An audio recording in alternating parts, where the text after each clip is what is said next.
Binenta daw niya yung ano, para daw mag-iba rin niya siya. Gawa mo na tayo motor. 72. Ay, 72. Sabi na lang. So, gawin natin.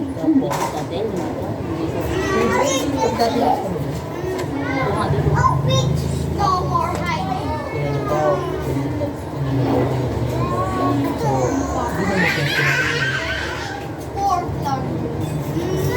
Practice mo.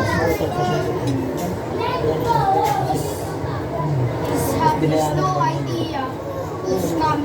sabihin natin na sa ano. 70 daw.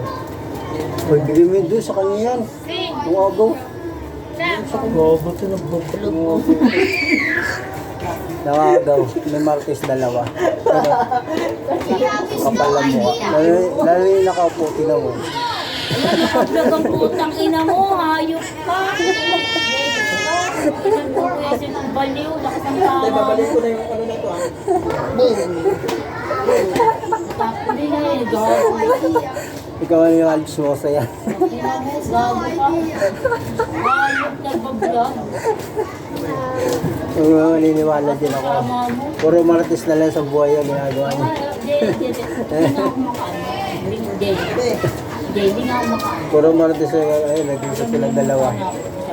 Kasi babayaran. Bato kasi nag-pampers na ito, gago ka. Wala ko bayaran.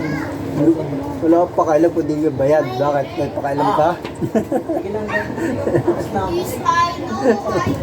Tumarates ka lang eh. Look, pang ulit yung kapal mo. Pulang mo ko rin. Yan ha? Ano dito? Niligay ba kayo? Kapal talaga mukha na itong isa. Ano ba yun? Ano ba yung boto?